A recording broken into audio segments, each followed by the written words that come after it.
حضرت مغیرہ بن شعبہ رضی اللہ عنہ فرماتے ہیں کہ میں ایک رات حضور صلی اللہ علیہ وسلم کے پاس مہمان ہوا. کھانے میں ایک طرف بھنا ہوا گوشت لایا گیا اور حضور صلی اللہ علیہ وسلم چاقو سے کاٹ کاٹ کر مجھے مرحمت فرمانے لگے.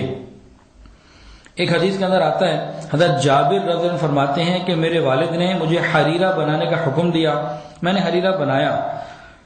پھر میرے والد نے کہا کہ دیکھو حریرہ تیار ہو گیا اور جا کے حضور پاک صلی اللہ علیہ وسلم کی خدمت میں لے جاؤ کہ آپ اس کو کھا لیں.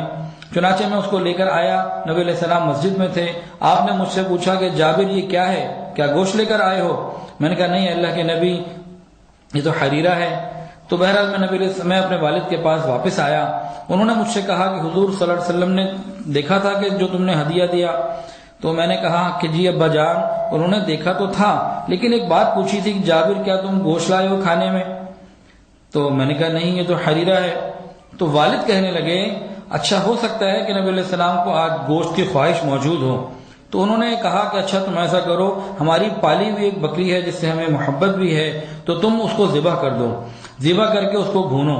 جب بھون دیا گیا پھر حکم دیا کہ رسول اللہ صلی اللہ علیہ وسلم کی خدمت میں بھنی ہوئی بکری لے جاؤ. آپ صلی اللہ علیہ وسلم کے پاس میں دوبارہ گیا. نبی علیہ السلام نے پوچھا اے جابر یہ کیا ہے؟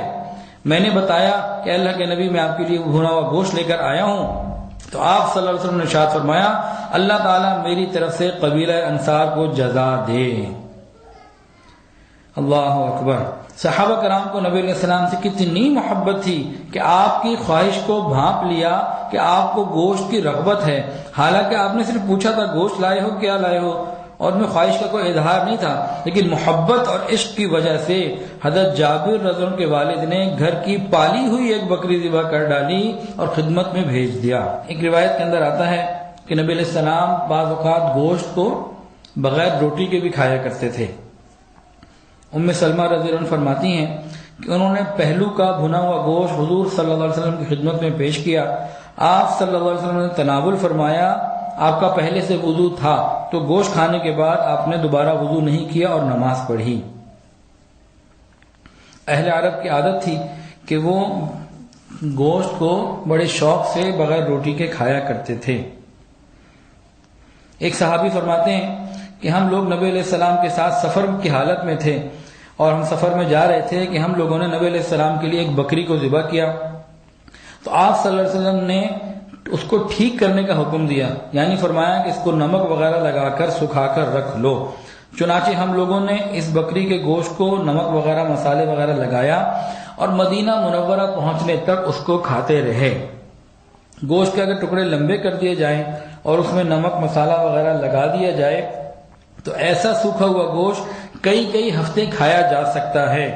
گوشت کو اس طریقے سے رکھنا اور گوشت کو اس طرح سے کھانا سنت ہے, یہ توکل اور ذوق کے منافی نہیں. اور نبی علیہ السلام نے قربانی کے گوشت کو بھی کئی دن تک استعمال کیا ہے, بلکہ 15 دن تک ایک ماہ تک قربانی کے گوشت کو سنبھال کے رکھا. اور امام بخاری رحمۃ اللہ علیہ نے بخاری شریف میں باب القدید کے نام سے اس عمل کو مسنون ہونے کی طرف اشارہ بھی کیا کہ بغیر فریج کے گوشت کو سنبھال کے رکھنا.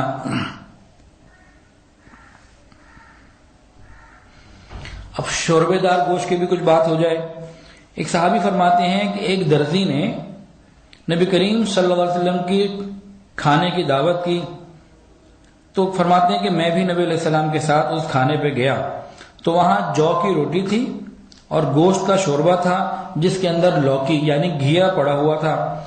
اب کھانا شروع ہوا, میں نے دیکھا کہ آپ صلی اللہ علیہ وسلم برتن کے چاروں طرف سے گھیے کو لوکی کو تلاش کر رہے تھے, اور فرماتے ہیں کہ اس دن سے مجھے بھی گھیا یعنی لوکی سے محبت ہو گئی اور میں بھی لوکی کو رغبت سے کھانے لگا. لیکن صحابہ کی محبت کیا تھی کہ جو چیز نبی علیہ السلام کو پسند وہ ہمیں بھی پسند. اس سے معلوم ہوا کہ نبی علیہ السلام نے شوربے والا گوشت بھی استعمال فرمایا ہے, اور بعض مرتبہ قربانی کے موقع پر بھی آپ نے شوربے دار گوشت بنوایا, استعمال کیا, اور فرمایا کہ یہ بھنے ہوئے گوشت سے بہتر ہے کیونکہ یہ شوربہ پڑوسی کو دینے کا کام آ جاتا ہے. ایک حدیث کے اندر ہے نبی علیہ السلام نے فرمایا تم میں سے جو گوشت خریدے اسے چاہیے کہ شوربہ زیادہ رکھے, پس اگر کوئی بوٹی نہ پائے گا تو شوربہ تو پا ہی لے گا. اور آگے فرمایا کہ یہ بھی تو گوشت ہے, یعنی گوشت کا پورا اثر وہ شوربے کے اندر آ جاتا ہے.